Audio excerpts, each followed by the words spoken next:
ঢাকা শহরে ফোন করেছিলাম আমি তাদেরকে জিজ্ঞেস করেছিলাম যে আচ্ছা, আমি তো বহু বছর যাবৎ দেশের বাইরে আছি, এখন তো শুনি দেশে বলে বিদ্যুৎ থাকে না, এই বিদ্যুৎ বলে সবসময় থাকে, এই যে অবৈধ সরকারের বিভিন্ন মন্ত্রীদের, তথাকথিত মন্ত্রীদের, অবৈধ মন্ত্রীদের বক্তব্য বিবৃতিতে শুনি এখন বলে আর বিদ্যুৎ যায় না।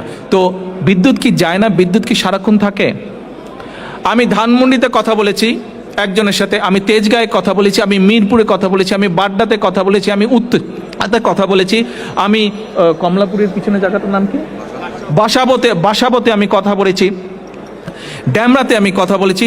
যতগুলো জায়গায় কথা বলেছি প্রত্যেকটি জায়গা থেকে আমি শুনেছি প্রতিদিন লোডশেডিং হয়, প্রতিদিন 1.5-2 ঘন্টা করে কারেন্ট থাকে না।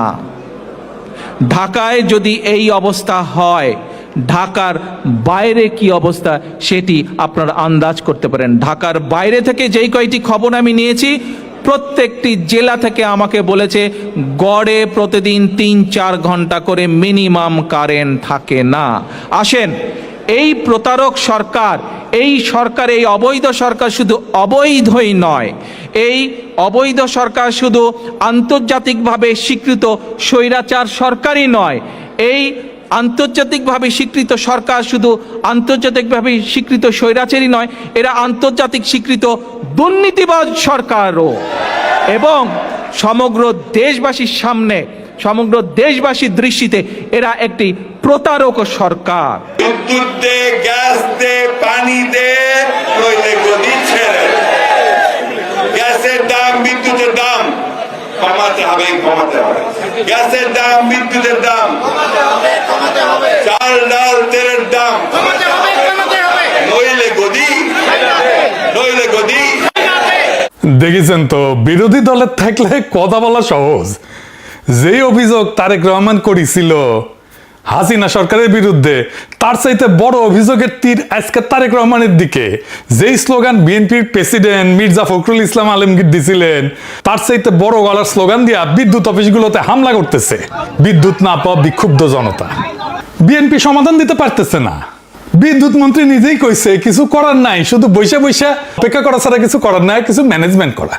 কিন্তু এই বিকট সমস্যার সমাধান আছে, দ্রুত সমাধান আছে, সেই সমাধান আজকে দেখাইবো। দেখে অবশ্য পরে কইবেন এত সহজ সমস্যার সমাধান, কিন্তু সরকার কেন সমাধান করতে পারতেছে না? তারা সমাধান করতে পারতেছে না কারণ সে সমস্যাটার সমাধানে আন্তরিক না। বিদ্যুৎ মন্ত্রী বাসায় তো লোডশেডিং হয় না, তারা তো কেউ মারতে আসতেছে না। পল্লী বিদ্যুৎ সমিতি তাদের 80-র উপরে কেন্দ্রের নিরাপত্তার জন্য চিঠি দিয়েছে পুলিশকে। নিরাপত্তার জন্য কাজ করতে পারতেছে না বিদ্যুৎ কর্মীরা। এই সরকার যে বুঝে না সমস্যাটা, এটা একটু দেখাই দিই, আসেন দেখাই দিই। দেখেন, মন্ত্রী কয় গ্রামে লোডশেডিং নাই, কেন বিদ্যুৎ থাকে না তার জবাব হইতেছে লাইনগুলো লম্বা, কোথাও ফল্ট হলে খুঁজে বের করতে সময় লাগে। শুনেন, তার নিজের মুখেই শুনেন। গ্রামে লোডশেডিং নাই, যেটা হয় আমাদের পল্লী বিদ্যুতের লাইনগুলো অনেক লম্বা লম্বা। কোথাও যদি ফল্ট হয়ে যায়, বিদ্যুৎ ট্রিপ করলে ওই ফল্ট লোকেট করতে তার টাইম লাগে, সেই জন্য বিদ্যুৎটা আসে না। আবার লাইন ঠিক হয়ে গেলে বিদ্যুৎ চলে আসে। শুনিছেন? কিন্তু আসলে কি হয় পল্লী বিদ্যুতের অফিসারের কাছে নিজেই শোনেন, তার কাছেই শোনেন। এই লোডশেডিং এর দায়িত্ব আমার না, আমার গ্রিড থেকে বরাদ্দ দিচ্ছে। আমার দরকার হলো আপনার 8 মেগাওয়াট, আমাকে দিচ্ছে 2 মেগাওয়াট। তাহলে আমি কয়টা লাইন চালু করতে পারি? একটা করে লাইন চালাইতে হয়। মনে করেন 6টা লাইন, আমি যদি একটা লাইন চালু করি, তাহলে বাকি লাইনগুলো আবার রোটেট করে চালু করতে গেলে কতক্ষণ সময় লাগবে? একবার আপনি চিন্তা করেন বিষয়টা। শুনেছেন? যা লাগবে তার 4 ভাগের 1 ভাগ দিতেছে, লাগবে 100 দিতেছে 25। আর কয় বিদ্যুতের লাইন লম্বা। আর একজন কর্মকর্তার কাছে শুনেন। আসসালামু আলাইকুম। তো দুঃখের কথা কি বলবো, লোডশেডিং এর জ্বালায় আমরাই তো অতিষ্ঠ, আর গ্রাহকের কথা নাই বা বললাম। কথাটা বলারও একটা কারণ আছে। এই যে দেখেন, আমার এখন মেন লাইনের সাপ্লাই দেখেন 1380 কিলোওয়াট, মানে হচ্ছে 1.3 মেগাওয়াট। এখন এটা দেখানোর পরে যদি বলি যে আমার এখানে 4টা লাইন আছে, 4টা লাইনের 3টাই বন্ধ, একটা লাইন চালু রাখতে পারছি, এটার কারণ লোডশেডিং। তো লোডশেডিং এর এত পরিমাণ ভয়াবহতা যে আমার 4টা লাইনের 3টা বন্ধ রাখতে হচ্ছে। তা হিসাব করেন যে একটা লাইন চালু করতে হলে আমার কত ঘন্টা পর পর বিদ্যুৎ সে একটা লাইনে দিতে পারবো। এখন যে লাইনটা চালু আছে, এই লাইনটা যদি একবার বন্ধ হয় 3 ঘন্টা বন্ধ থাকবে, 3 ঘন্টা পর 1 ঘন্টা পাবে। তো এই হচ্ছে পরিস্থিতি আমার চাকরি লাইফের। ভয়াবহ লোডশেডিং, এটাই আমি ফেস করতেছি। এর আগে এরকম লোডশেডিং আমি কখনো পাইনি। এখন কি হইতেছে দেখেন, কি করতেছে এই পল্লী বিদ্যুতের কর্মীদের সাথে বিক্ষুব্ধ জনতা দেখেন। চাঁদপুরের ফরিদগঞ্জে পল্লী বিদ্যুতের একটি উপকেন্দ্র থেকে এক কর্মচারীকে জোর করে তুলে নিয়ে গিয়ে মারধর ও আটকে রাখার অভিযোগ উঠেছে। আচ্ছা কোন তো এদের কি দোষ? এই পল্লী বিদ্যুতের লোকদের কি দোষ?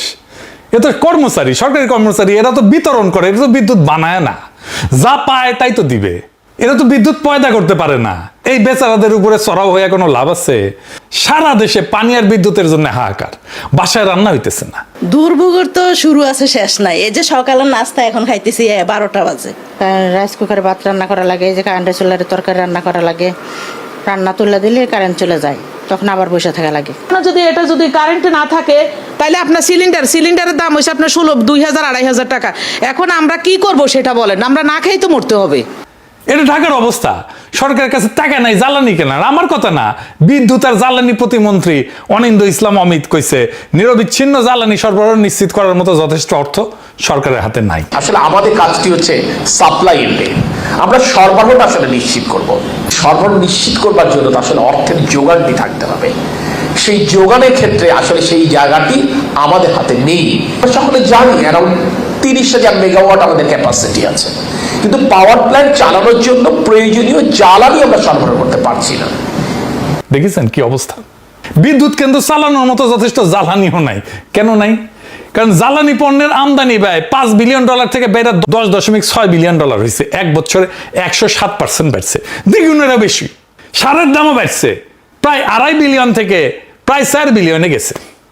রিজার্ভ তো 32 বিলিয়নের গড়ে, মানে শুধু জ্বালানি কিনতেই প্রত্যেক বছর রিজার্ভের 1/3 সমান ডলার লাগতেছে। এই দাম করলে আরো বাড়তে পারে। শুধু কি তাই, অভাগা যেদিকে চায় সাগর শুকায় যায়। এলএনজি গ্যাসে হয়েছে আরেক গ্যাঞ্জাম। কি গ্যাঞ্জাম?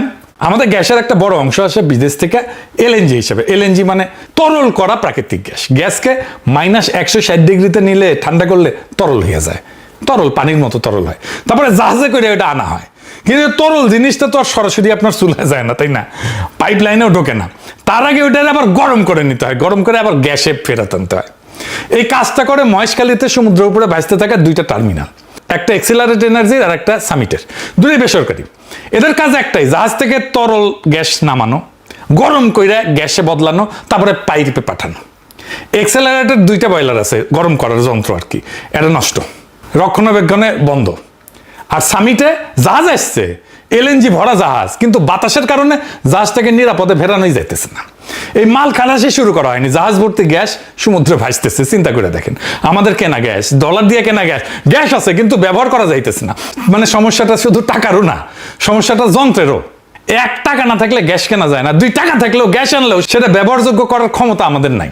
আমরা 15 বছর ধরে কেন্দ্র বসেছি, কিন্তু সেই কেন্দ্রে জ্বালানি পৌঁছানোর অবকাঠামো এটা তৈরি করিনি। বসাইলে এটা বসাইছি, 2 নাম্বারটা রাখি নাই, এটা বিকল্প রাখি নাই। তাই আজকে একটা বয়লার নষ্ট হইলে আর একদিনে বাতাস বেশি বইলে দেশ অন্ধকার হইয়া যায়। গ্যাস চাইলেও যে আনা যাবে না, টাকা থাকলেও যে আনা যাবে না, এটা আবার কইতেছে সরকারের আরেক মন্ত্রী, বাম মন্ত্রী জোনায়েদ সাকি। শুনেন, এই মুহূর্তে আপাতত দেশের গ্যাস উত্তোলনের সর্বাত্মক উদ্যোগ ছাড়া এবং বাইরে থেকে গ্যাস আমদানি করার চেষ্টা করা ছাড়া, যেটা পাওয়া খুবই দুর্লভ হয়ে যাচ্ছে এবং সেখানে প্রচুর সময় লাগবে। মানে মালয়েশিয়া যে তরলীকৃত গ্যাস দিতে চাচ্ছে, কিছুটা পাওয়া যাবে, কিন্তু যে কন্টেইনারে আনবে ওটা চায়না নির্মাণ করে দিতে বলেছে, 1.5 থেকে 2 বছর লাগবে। ফলে আমরা কোনো সমাধান করা যাচ্ছে না। শুনেছেন ট্যাঙ্কার নাকি বানাইতে হবে, তারপরে আনবে। কারণ আইসানি আমি না আমার ঘোড়া আসবে দিতেছে, ঘোড়া হাসি দেন, মেলা দিন দেওয়ার। ট্যাঙ্কার ভাড়া পাওয়া যায় না। এখন যে এলএনজি আনে সরকার, সেটা কি নিজের ট্যাঙ্কারে আনে নাকি সরকার? বালচুন। বাংলাদেশ নিজে কোনো এলএনজি ট্যাঙ্কার ভাড়াও করে না, নিজেও করে না, কেনেও না। চুক্তিগুলো এরকম, এটা ডেলিভার্ড টু এক্সশিপ, মানে জাহাজ জোগাড় করা বিক্রেতার দায়িত্ব। কাতার এনার্জি থেকে আমরা এলএনজি আনি, ওকিউ ট্রেডিং থেকে এলএনজি আনি, এক্সেলারেটও আনে, স্পট বিক্রেতার নিজের বা নিজের চার্টার করা জাহাজে মহেশখালী পর্যন্ত পৌঁছায় দেয়। মানে ওই যার কইতেছে কথা সেটা সে নিজেই বুঝে না, জানেও না। সরকার চালাইতেছে, ওর আমলা যা কয়ে দিছে ওটা এসে বমি করে দিতেছে। যে সাংবাদিকরা তার প্রশ্ন করতেছে সেও জানে না যে এলএনজি আনার জন্য ট্যাঙ্কার বানায় আনার দরকার নাই। মানে আমাকে একটা বালচুন পেয়েছে কিরকম, বাটপার আম তার কাছে না। ওই ওর যে লেভেল অফ ইন্টেলিজেন্স, ঠিক ওই একই লেভেল অফ ইন্টেলিজেন্স আর আন্ডারস্ট্যান্ডিং নিয়ে বিএনপি সরকারের মন্ত্রীরা কাজ করে। জুনায়েদ সাকি বলে ট্যাঙ্কার বানাইতে দেবে চায় না, আর বাটপার তারেক বলে আমেরিকায় মেশিন বানাইতে দিছে। শুনেন, বিদ্যুৎ গ্যাস নিয়ে 6 মাস সময় পেয়েছে একটা অবকাঠামো তৈরি করতে। আমেরিকাতে একটা মেশিন বানাতে দিয়েছে, ওই মেশিনটা বানাইতে লাগবে 11 মাস, ওইটা 2 মাস লাগবে চায়নায় নিতে, কত হলো 13 মাস। আর 2 মাস লাগবে মডিফাই করতে, কত হলো 15 মাস। আর 2 মাস লাগবে বাংলাদেশে আনতে, কত হলো 17 মাস। মানে বিদ্যুৎ সেক্টরের ডেভেলপমেন্টটা এরকম লং টাইম নেয়, সুতরাং এসে হুট করে বানায় ফেলা অনেক কঠিন।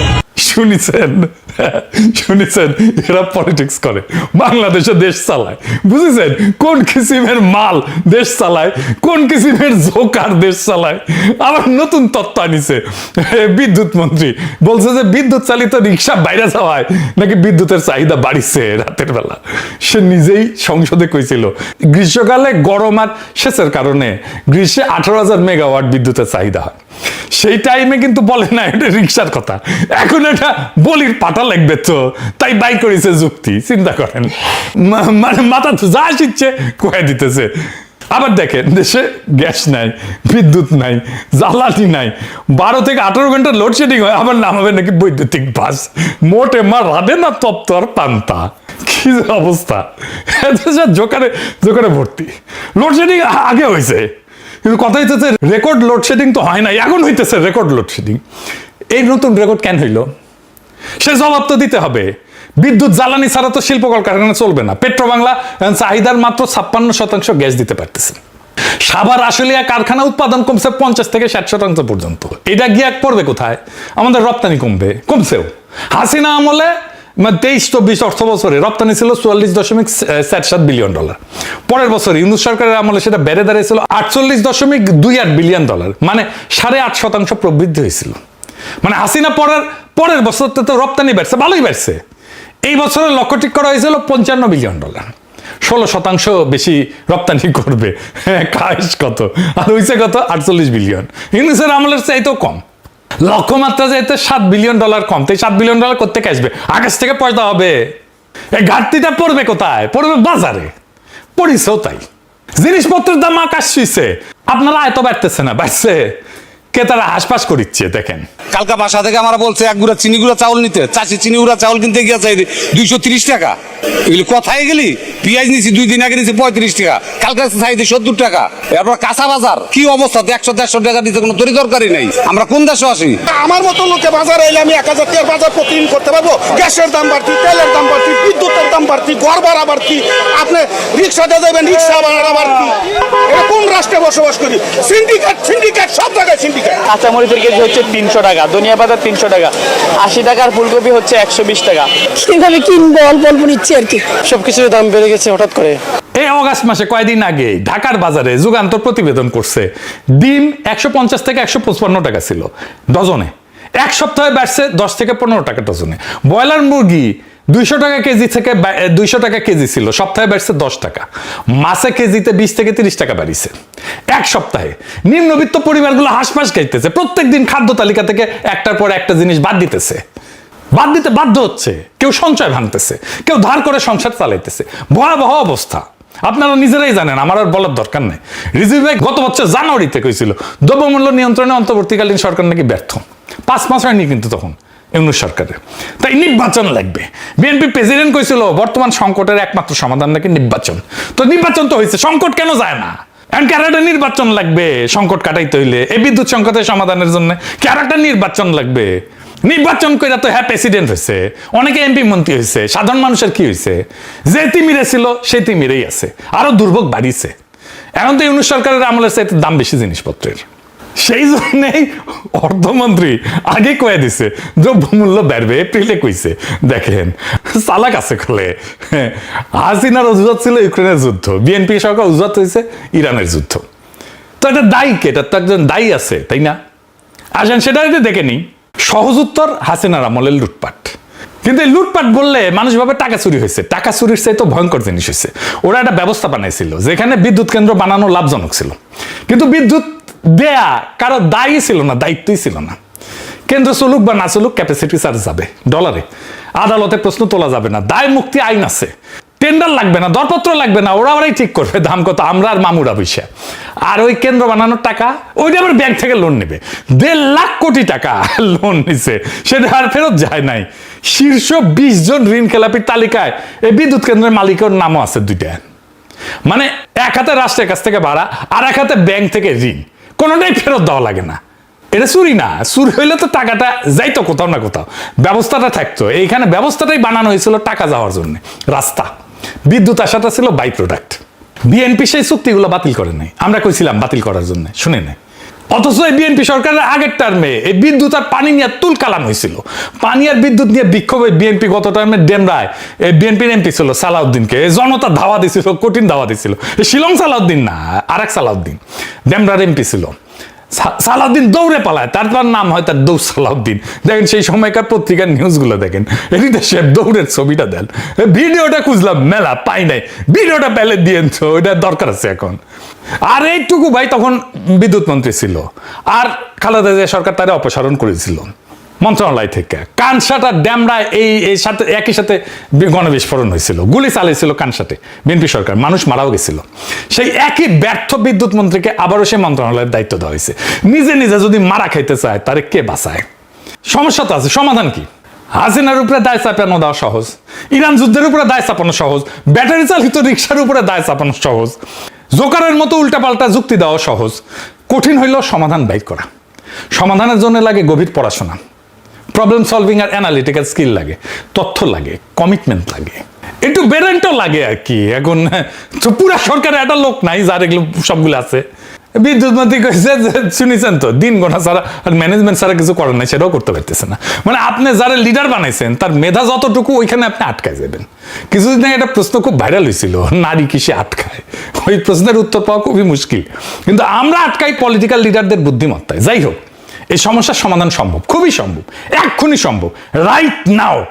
এখন নিশ্চয়ই সবাই ভাবিচ্ছেন, দেখছে তো ঘামিচ্ছে দাদা, প্যারিসে গরম পড়ছে, চাঁদনি গরম হয়ে গেছে দাদা, আওলায় গেছে একেবারে। আসেন আলাপ করে নি, দেখাই যে সমাধান দিব, বুঝবেন যে বন্দুকের গুল্লি মিস হইতে পারে, আমার সলিউশন মিস হবে না। এটা সম্ভব, কয়েক মাসের মধ্যে সম্ভব। বাংলাদেশে এই মুহূর্তে বিদ্যুৎ উৎপাদন ক্ষমতা 29,000 মেগাওয়াট, আর সর্বোচ্চ চাহিদা হইতেছে 14 থেকে 15,000 মেগাওয়াট, অর্ধেক। চাহিদার দ্বিগুণ ক্ষমতা আমাদের আছে, তারপরে অন্ধকার। আমাদের বিদ্যুৎ কেন্দ্রের অভাব নাই, একেবারেই নাই, বরং দরকারের চাইতে দ্বিগুণ আছে। তাইলে বাতি চলে না কেন? কারণ কেন্দ্রগুলা বসে আছে। কেন? কেন্দ্র আছে, যন্ত্র আছে, কর্মী আছে, গ্রিডের লাইন টানা আছে, কিন্তু চলে না কেন? জ্বালানি কেনার টাকা নেই, আর ওদের যে টাকা পাও না সেটা দেওয়া হয় নাই। বিদ্যুৎ কেন্দ্রগুলোর কাছে সরকারের বকেয়া প্রায় 50,000 কোটি টাকা। এখন ভাবেন, আপনি এক দোকানে 5 বছর ধরে বাকিতে মাল নিলেন, এখন গিয়া কইতেছেন ভাই আরো মাল দেন, দোকানদার কি করবে? দেবে মাল? তো সংকটটা তো টাকার। কেন্দ্র বন্ধ থাকতেছে টাকার অভাবে, সোজা হিসাব। যন্ত্রের অভাবে না, টাকাটা গেল কই? সরকারের টাকা যায় কই? এক, বিদেশ থেকে এলএনজি কিনতে ভর্তুকি দিতে হয়, সব জায়গায় ভর্তুকি। এই বছর প্রায় 14,600 কোটি টাকা ভর্তুকি দিছে। 2, বিদ্যুৎ কেন্দ্রগুলো বকে আছে 50,000 কোটি টাকা। 3 নাম্বার, অনেক কেন্দ্র বসে আছে কিন্তু তবু ভাড়া দিতে হইতেছে, ক্যাপাসিটি চার্জ যেটার নাম। বিদ্যুৎ নেন বা না নেন, টাকা দিতেই হবে। গৌরী সেন টাকা দিবে, সরকারি মাল দরিয়ামে ঢাল। হাসিনা সিস্টেম করে গেছে, তারেক রহমানের সরকার সেটা চালাইতেছে বাধ্য ছাত্রের মতো। এই অর্থ বছরে ভাড়া বাবদই যাবে এই 48,000 কোটি টাকা। একটা উদাহরণ দিই, আপনি 10টা সিএনজি মাসিক চুক্তিতে ভাড়া নিছেন, আপনার লাগে 3টা, বাকি 7টা গ্যারেজে বসে আছে, কিন্তু ভাড়া দিতে হইতেছে 10টারই। আর এখন আপনার হাতে তেল কেনারও টাকা নাই, তাই ওই 3টা আওয়াজ যেটা চলতেছিল সে 3টা আর চলে না। এটাই বাংলাদেশের বিদ্যুৎ খাত। তাইলে ঘটনাটা কি দাঁড়াইলো? সরকার বিদ্যুৎ কিনতেছে বেশি দামে, বেচতেছে কম দামে, যত বেশি বিদ্যুৎ তত বেশি লোকসান। মানে সরকারের জন্য বিদ্যুৎ দেওয়াটাই একটা শাস্তি, যত দিবে তত মরবে। এই অবস্থায় নতুন কিছু করার সামর্থ্য থাকে সরকারের, থাকে না। বেসরকারি বিনিয়োগ আসতে পারে, কিন্তু বেসরকারি বিনিয়োগ কেন আসে না? কারণ এর নিয়ম আছে যে বেসরকারি বিদ্যুৎ কেউ বানাইলে সেটা কেবল সরকারের কাছে বেচতে পারবেন। আপনি একটা দোকান দিলেন, আইন বলতেছে আপনি শুধু একজন খদ্দেরের কাছে বেচতে পারবেন। আর সেই খদ্দেরের অবস্থা কি? তার হাতে হারিকেন দশা, তার হাতে টাকা নাই, 50,000 কোটি টাকার বাকি শোধ করে নাই। আপনি ওই দোকানে আর মাল তুলবেন, বেচবেন না তো। চাহিদা থাকলে বিনিয়োগ আসে, এটাই স্বাভাবিক নিয়ম। আমাদের বিদ্যুতের চাহিদা, সেখানে বিনিয়োগ আসার কথা, কিন্তু বিনিয়োগ আসতেছে না। বিনিয়োগ শুধু চাহিদা দেখে আসে না, বিনিয়োগ আসে খদ্দের দেখাও। চাহিদা আকাশ ছোঁয়া, কিন্তু খদ্দের দেউলিয়া, তাহলে বিনিয়োগ আসবে। এই দুটোই একসাথে থাকলে বাজার হয় না তো। তাহলে সমাধান কি? সমাধান খুব সিম্পল, খদ্দের জায়গা থেকে সরকারকে সরায় দেন। হাটায় দেন, একেবারে পাচায় লাতি দিয়া সরায় দেন, সরাসরি ভোক্তাকে বসান খদ্দেরের জায়গায়। আমি আপনি তো বিদ্যুতের বিল দিই, বকেয়া তো রাখি না। আমি আপনি ক্রেতা হইলে বিনিয়োগ আসবে, খদ্দের বদলান, সমাধান নতুন বিদ্যুৎ কেন্দ্র না, খদ্দের বদলানো, তাহলে সব সমস্যার সমাধান হয়ে যাবে। সরকারকে খদ্দের আসন থেকে সরায় দেন, ভোক্তা সরাসরি বিদ্যুৎ কিনবে বেসরকারি বিক্রেতার কাছ থেকে, উৎপাদকের কাছ থেকে। সরকার শুধু নিজের তার লাইনের ভাড়া নেবে। সরকার তখন ব্যবসায়ী না, সরকার তখন রাস্তার মালিক, টোল নেবে, গাড়ি চালাবে না। এই জন্য একটাও নতুন কেন্দ্র বসানো লাগবে না। দেশে 7 থেকে 9,000 মেগাওয়াট কেন্দ্র বসে আছে, এমনি বসে আছে, আমরা তার ভাড়া দিতেছি। এরাই জ্বালানি কিনবে, এরাই সরাসরি বেচবে। এনির মালকাল তো শূন্য তৈরি আছে, কেন্দ্র দাঁড়াইয়াই আছে। একটা বাস্তব উদাহরণ দিই আমার নিজের। আমার বাসার বিদ্যুৎ আমি কিনি একটা বেসরকারি কোম্পানির কাছ থেকে। দাম পছন্দ না হলে কি করি, অফিসে যাইতে হয় না, লাইনে দাঁড়াইতে হয় না, কারো হাতে 500 টাকা গুঁজে দিতে হয় না, অনলাইনে ক্লিক করি, ব্যাস আমার সাপ্লাই আর এক কোম্পানির কাছে চলে যাবে। বিদ্যুৎ 1 সেকেন্ডের জন্য বন্ধ হবে না, কোনো মিস্ত্রি আসে না, কোনো তার বদলায় না, কারণ তার একটা তারই সবাই সাপ্লাই দেয়, বদলায় শুধু বিলের নামটা বদলায়। ফ্রান্সে এরকম কোম্পানি আছে প্রায় 40টা। তারা আমার মতো গ্রাহকের জন্য কামড়ি করে, প্রত্যেক মাসে প্রত্যেক সপ্তাহে মেল পাই, তোমার ইলেকট্রিসিটি তুমি এখন এত দিতেছো, তুমি কিন্তু এত দিতে পারবে আমার কাছে যদি আসো, বুঝেছ? আর আমাদের দেশে আপনার কোনো চয়েস নাই, সরকার যা দেবে তাই নেবেন, নিতে বাধ্য, যখন দেবে তখন নেবেন। বিল ভুল আসলেও আপনাকে নিতেই হবে। বিল আসবে আকাশ ছোঁয়া, ভুল বিল, আপনি বিদ্যুৎই ইউজই করেন নাই, বিল আসতেছে আকাশ ছোঁয়া। একচেটিয়া বাজারে গ্রাহককে ভিখারি বানায় দেয়, প্রতিযোগিতা গ্রাহককে রাজা বানায় দেয়। এই কোম্পানিগুলো বাংলাদেশে আসতে পারে না? পারে। এরা বাংলাদেশে এসে বেসরকারি প্ল্যান্ট থেকে বিদ্যুৎ কিনবে, তারপরে বেচবে। আর শুরুতে ঘরে ঘরে বেচার দরকার নাই, বড় কারখানা আর শিল্পে বেচুক, ওইখানে তো ভলিউম, বেশি ভলিউম, ওইখানে টাকা, ওইখানে একসাথে কয়েকটা সমস্যার সমাধান হয়ে যায়। গুনে দেখেন, 1 ক্যাপাসিটি চার্জের গ্যাঞ্জাম শেষ। এরা বসে থাকলে আর টাকা পাবে না, বেচলে পাবে। 2 জ্বালানির ডলার এরাই জোগাড় করবে, এই বিদেশি বিদ্যুৎ কোম্পানিরাই জোগাড় করবে, এরাই দেবে, ধার দেবে, এলএনজির বোঝার নামে যাবে। 3 নাম্বার, কারখানা রপ্তানি করে ডলার আনে, তার মানে খদ্দরের হাতে ডলার আছে, বিদেশি বিনিয়োগকারীর দুশ্চিন্তা নাই। 4 নাম্বার, ঘাটতির চাইতে তো বেশি উৎপাদন সম্ভব। আর সবচেয়ে বড় কথা, সরকারের 1 টাকাও খরচ নাই, 1 পয়সাও খরচ নাই, কোনো বিনিয়োগের দরকার নাই সরকারের তরফ থেকে, শুধু একটা অধ্যাদেশ আর কয়েকটা সিগনেচার। এটা বাস্তবায়ন করতে সব মিলিয়ে 3 থেকে 4 মাস লাগবে। আপনার কোনো লোডশেডিং থাকবে না 3 থেকে 4 মাসে, যদি এই পলিসি ফলো করা হয়। বিএনপি 2001 থেকে 2006 বিদ্যুৎ কেন্দ্র বানায় নাই, রেকর্ড আছে। আওয়ামী লীগ কেন্দ্র বানাইছে বিদ্যুৎ কেন্দ্র, জ্বালানির নিশ্চয়তা ছাড়াই, সেটারও রেকর্ড আছে। এক দল বানায় নাই, আর এক দল বানাইছে কিন্তু চালানোর ব্যবস্থা করে নাই, দুটাই ভুল করছে। একই ফল এটার, অন্ধকার, লোডশেডিং। আর সমাধান দেখলেন 3-4 মাসে পাল্টায় দেওয়া যায়। টুকু ভাই বসে থাকে ছাড়া অনেক কিছু করার আছে, আপনি করতে চান না, বা জানেন না, বা বুঝেন না, করতে চান কিনা সেটাই প্রশ্ন। বাংলাদেশে বেশিরভাগ সমস্যার কুইক ইনোভেটিভ সমাধান আছে এইরকম, কিন্তু যেই দেশের মানুষ অপদার্থ আর অযোগ্যদের নেতা বানায়, দেশ চালানোর দায়িত্ব দেয়, তাদের দুর্ভোগ কখনো যায় না। আমার না এই পাবলিকের কথা নিয়ে এপিসোড বানাইতে ইচ্ছা করে না একেবারে, কিন্তু বাধ্য হইয়া বানাইতেছি। এর আগে সকাল সন্ধ্যা ঠাপাইতাম, সোজা থাকতো, মেলা দিন বাদ দিছিলাম, তাই আবার লেজ বাঁকা হয়েছে। কার কথা কইছি? ও আচ্ছা, ভুলে গেছিলাম, এটা হচ্ছে ওই যে নাম ভুলে গেছি, আন্তর্জাতিক খ্যাতি সম্পন্ন বিখ্যাত সাংবাদিক। আরে না না না না, এডিটেশন না, আরেক সাংবাদিক আছে না, আরে না না না না না, ওই যে ভাব সুদায় কথা বলে না, আরে না, দুর্বল বয়স হয়েছে তো, মহা যন্ত্রণা হয়েছে। আরে না না, আরো দেন তো, আরো দেন তো, না না না না না, এই যে হয়েছে, আছে আছে আছে, কারণ কারণ কারণ কারণ, এটার নামটা কি ব্যান্ড? হ্যাঁ, কি কি কি? আরে না না না, আসল নাম, আসল নাম, মনে পড়িছে, মনে পড়িছে। তো এই হালাই কইছে কি, জামাত আর শিবিরের নাকি বাংলাদেশের রাজনীতি আর ইতিহাসে কোনো পজিটিভ ভূমিকা নাই, মানে ইতিবাচক ভূমিকা নেই। সিপিবির আছে, কিন্তু জামাত শিবিরের নাই। শুনেন আগে ওর কথা, শুনেন, ওর মুখেই শুনেন, আমার মুখে শোনার দরকার নেই। আমার অ্যানালিসিস যেটা, হ্যাঁ, এটা হলো যে জামাত এবং শিবিরের বাংলাদেশের রাজনীতিতে বা বাংলাদেশের ইতিহাসে পজিটিভ কোনো কন্ট্রিবিউশন নেই, আপনি খুঁজলে পাবেন না। আওয়ামী লীগ বলতে পারবে যে আমি করছি, দেশ স্বাধীন করছি, বা এই যে হাসিনা বলবে আমার বাপ এটা করছিল, রাইট? বিএনপিও বলতে পারবে এই যে শহীদ জিয়া বা খালেদা জিয়া বা এই জিয়া সেই জিয়া, এই কন্ট্রিবিউশন ছিল, আমরা সরকারে ছিলাম, এই কন্ট্রিবিউশন আমাদের ছিল। এমনকি ধরেন কমিউনিস্ট পার্টিও বলতে পারবে যে আমরা ওই সময়ে ওই কাজ করছি, রাইট? জামাতের কোনো পজিটিভ কন্ট্রিবিউশন শুনেছেন? কি কনফিডেন্স নিয়ে কইতেছে দেখেছেন? আবার দেখেন সে বলতেছে পজিটিভ কন্ট্রিবিউশন মানে কি, মানে ধরেন ক্ষমতায় থাকছে, বিএনপির কথা বলতেছে খালেদা জিয়ার আমলে আর কি। শোনান এডিটর সাহেব ওই জায়গাটা আবার শোনান। আওয়ামী লীগ বলতে পারবে যে আমি করছি, দেশ স্বাধীন করছি, বা এই যে হাসিনা বলবে আমার বাপ এটা করছিল, রাইট? বিএনপিও বলতে পারবে এই যে শহীদ জিয়া বা খালেদা জিয়া বা এই জিয়া সেই জিয়া এই কন্ট্রিবিউশন ছিল, আমরা সরকারে ছিলাম, এই কন্ট্রিবিউশন আমাদের ছিল। এমনকি ধরেন কমিউনিস্ট পার্টিও বলতে পারবে যে আমরা ওই সময়ে ওই কাজ করছি, রাইট? জামাতের কোনো পজিটিভ কন্ট্রিবিউশন শুনেছেন? মানে ক্ষমতায় থাকাটা একটা পজিটিভ বিষয়। তো জামাত তো জোট সরকারে ক্ষমতায় ছিল, 2001 সালে যে নির্বাচনে যেতে ক্ষমতায় এসেছিল সেই নির্বাচন তো জামাত বিএনপি জোট করে ক্ষমতায় এসেছিল, 2 জন মন্ত্রীও ছিল জামাতের। বাংলাদেশের ইতিহাসে এরকম 2 জন মন্ত্রী ছিল যাদের বিরুদ্ধে একটা ফুটা পয়সার দুর্নীতির হদিশ কেউ বাইর করতে পারে নাই। তাও জামাতের এটা কন্ট্রিবিউশন না, এটা ধর্তব্যের মধ্যে না। কিন্তু ওই বিএনপির আবার আনবে ওই ক্ষমতা থাকার সময়টা, যেহেতু ক্ষমতায় ছিল তাহলে এটা একটা পজিটিভ কন্ট্রিবিউশন। কিন্তু জামাত আছে, ক্ষমতাতেই আছে, সেটা পজিটিভ কন্ট্রিবিউশন না। একজন সাংবাদিক সে যদি মিনিমাম জার্নালিস্টিক এথিক্স রাখতো তাও তো বলার কথা না, তাই না? পর্বত প্রমাণ ঘৃণা ছাড়া। আচ্ছা বাদ দিলাম, কেয়ারটেকার সরকার এই আইডিয়াটা কার? এটা তো জামাতের আইডিয়া, এটাও কোনো পজিটিভ কন্ট্রিবিউশন না। না, এই কেয়ারটেকার সরকারের জন্য তো আন্দোলন করছে জামাত, তাও এটা কোনো কন্ট্রিবিউশন না। ওরে প্রশ্ন করেছিল যে জুলাই বিপ্লবে, এটা আবার বিপ্লব বলে না, গণ অভ্যুত্থান কয়, যাই হোক, সেই জুলাই অবদান নিয়ে সেই প্রসঙ্গে বলতেছে জুলাই কেন, বাংলাদেশের ইতিহাসে জামাত শিবিরের কোনো পজিটিভ কন্ট্রিবিউশন নাই।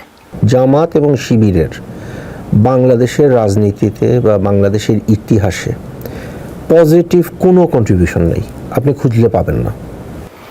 জুলাইয়ে জামাত শিবিরে 87 জন মারা গেছে, মানে সরকারি হিসাবে 10%, তার একটু বেশি, একটা দল থেকে। তাও এটা কন্ট্রিবিউশন না। মানে এটা যে আসলে এটা ছাত্রলীগ সেটা ফসাদ করে বের হয়ে যায় মাঝে মাঝে। জামাত শিবিরের জীবন না, তাই না? তার মৃত্যুর কোনো ওজন নাই, তাই না? সেটা কোনো সংখ্যাও না যেটা অস্বীকারের যোগ্য। তাই জুলাই বাদ দিলে গত 15 বছরে এই জামাত শিবিরের 240 জন কর্মী নিহত হয়েছে, শহীদ হয়েছে।